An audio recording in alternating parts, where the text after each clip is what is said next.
আল্লাহ পারে কি পারে না? অবশ্যই পারে, ঠিক কিনা? আল্লাহ দিতে পারে। কিছুক্ষণ আগে সকালে দেখছি বৃষ্টি নাই, আকাশ পরিষ্কার। 12টার পরে আকাশ খারাপ। বৃষ্টি দেওয়ার মালিক কে?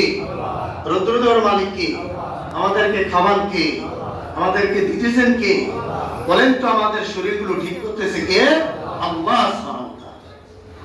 আপনাকে রোগ ছাড়া মুক্ত করে দিয়েছেন।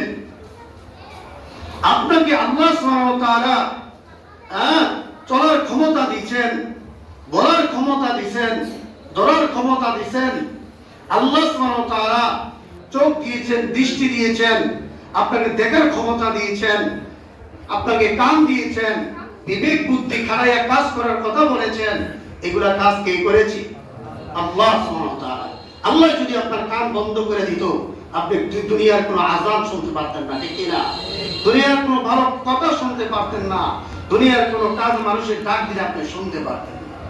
আপনাকে আল্লাহ চক্ষু দান করে দিয়েছেন নিয়ামত। এই চোখে ব্যাটারি লাগে না, মোবাইলের চার্জ শেষ হয়ে গেলে মোবাইলের চার্জ দিতে হয়। কিন্তু আপনাকে আল্লাহ 70 বছর, 80 বছর, 110 বছর হায়াতের জিন্দেগির মধ্যে কোনোদিন চোখের মধ্যে চার্জ দিতে হয় না, ঠিক না? বিনা চার্জে আল্লাহ আপনাকে আমাকে দেখাইতেছেন পুরা কায়নাত। যে আল্লাহ যে এত কিছু তৈরি করলেন, আল্লাহ যে বানাইলেন, আসমান বানাইলেন, জমিন বানাইলেন, আল্লাহ সব কিছু বানাইলেন, সব কিছু বানাইছেন আল্লাহ সুবহানাহু ওয়া তাআলা মুমিনের জন্য, ঠিক কি না? সব কিছু বানাইছেন আল্লাহ তাআলা ঈমানদারের জন্য। ঈমানদার মুমিনকে বানাইছেন আল্লাহ তাআলাকে ডাকার জন্য, আল্লাহর গোলামি করার জন্য, ঠিক কি না? এই কারণে আল্লাহ সুবহানাহু ওয়া তাআলা যত বড়, তার কাজ তত বড়, আল্লাহর কত তত বড়। আল্লাহ যে হাত দিয়েছেন, পা দিয়েছেন, শুকরিয়া আদায় করার দরকার আছে না নাই? বলেন আছে না নাই? তার দুইটা হাত নাই, তাদের জানে হাতের মূল্য কি। যাদের দুইটা পা নাই, হাঁটতে পারে না, তারা জানে পায়ের মূল্য কি। যারা কানে শুনে না, তারা জানে, বোবা মানুষ, তারা জানে তাদের কথাটাতে বোঝার কি দরকার ছিল, তারা বোঝে না, তারা জানে।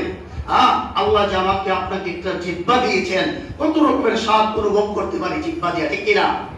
যে এই জিহ্বার মধ্যে আপনি তিতা জিনিস দিলে জিহ্বায় বলে দেয়, মিষ্টি জিনিস দিলেও বলে দেয়। এটার মধ্যে যদি আপনার গন্ধ জিনিসও যায়, তাও জিহ্বায় বলে দেয় এটা খাইও না, এটা ভালো না, এটা মিষ্টি, এটা খাও, জিহ্বায় বলে দেয়, ঠিক কিনা? এইগুলা নিয়ামত যে আল্লাহ তাআলা দিয়েছেন, এই নিয়ামতের শুকরিয়া আদায় করার দরকার আছে না? অবশ্যই আল্লাহ তাআলা নিয়ামত দিয়েছেন, নিয়ামতের শুকরিয়া সব সময় আদায় করতে বলেছে কে? আল্লাহ সুবহানাহু ওয়া তাআলা। এই রমজান মাস আল্লাহ দিয়েছেন, এক এক করে বিদায় নিয়ে চলে গেছে। এক সময় আশায় ছিলাম রমজান মাস আসবে কবে, আমরা রোজা রাখবো, নামাজ পড়বো, সাহারি খাবো, ইফতার করবো, এরপরে কি করবো? তাকবীর তারাবি আমরা জামাতে আদায় করবো, ঠিক কিনা? খুশি আসলাম কিনা ভাই? কথা বলেন, খুশি আসলাম কিনা? এখন দেখেন, এখন আল্লাহ সুবহানাহু ওয়া তাআলা এই রমজান মাসকে এক এক করে আল্লাহর ভালো দিনগুলোকে আল্লাহ কিভাবে পার করে নিলেন। ঠান্ডা ঠান্ডা দিয়া দিয়া রোজাগুলোকে আল্লাহ তাআলা আমাদের কাছ থেকে এক একটা রোজার এত দামি রোজাগুলো ঠান্ডা ঠান্ডা দিয়ে দিয়ে এক একটা পার করে নিয়ে আজকে 30তম রোজা। কয়তম রোজা? 30তম রোজার মধ্যে আমরা এসে পড়েছি। ভাগ্য ভালো আপনাদের যারা রোজাগুলো রাখতে পেরেছে, যারা সাহার ইফতারগুলো ঠিক মতো খাইতে পেরেছে। ভাগ্য ভালো আপনাদের যারা ভোর রাত্রে তাহাজ্জুদ নামাজ পড়তে পেরেছে। ভাগ্য ভালো আপনাদের যারা কোরআনের তেলাওয়াত করতে পেরেছে, খতম দিতে পেরেছে। ভাগ্য ভালো আপনাদের যারা কদরের রাত্রে ইবাদত করে চোখের পানি ফেলাইয়া জিন্দেগীর গুনাহগুলো maaf করতে পেরেছে, ঠিক কি না? ভাগ্যটা আমাদের ভালো। আর যারা এর থেকে বঞ্চিত হয়ে গেছে, রমজান মাসের রোজা রাখে না, হজের মৌসুমে হজ করে না, যাকাতের মৌসুমে যাকাত দেয় না, সদকা ফিতর আসলে সে তার কাছে মোটর টাকা দিয়ে আটকে রাখে, কি আদায় করে না, আপনার কোনো হক আপনার আদায় হয় না, কারণ আপনার কোনো নামাজ রোজা আল্লাহর দরবারে কবুল হবে না, ঠিক কি না? কবুল হবে না। যাকাত দেওয়ার মালিক যারা, যাদের উপর যাকাত দেওয়া ফরজ, তারা যদি ঠিকমতো যাকাত দিত, এই এলাকার গরিব থাকতো? গরিব থাকতো না, সবাই গরিব হয়ে যাইতো।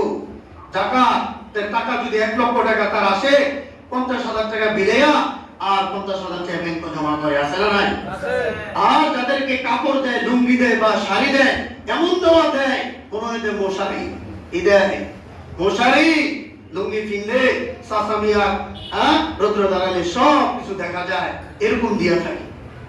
এটা তো বলে নাই নবীজি, এটা বলে নাই তোমার 1 লক্ষ টাকা তোমার জাকাত আসছে, তুমি একটা গরিব দুঃখীকে একটা রিস্কার ব্যবস্থা করে দাও, একটা রিস্কার ব্যবস্থা করে দাও, একটা অটো গাড়ির ব্যবস্থা করে দাও, সে জীবিকা অর্জন করে তার ছেলে মেয়ে চলবে, তুমি এটাতে সবকে জারিয়া সব তুমি পেতে থাকবা, ঠিক না? এটার নাম হলো জাকাত।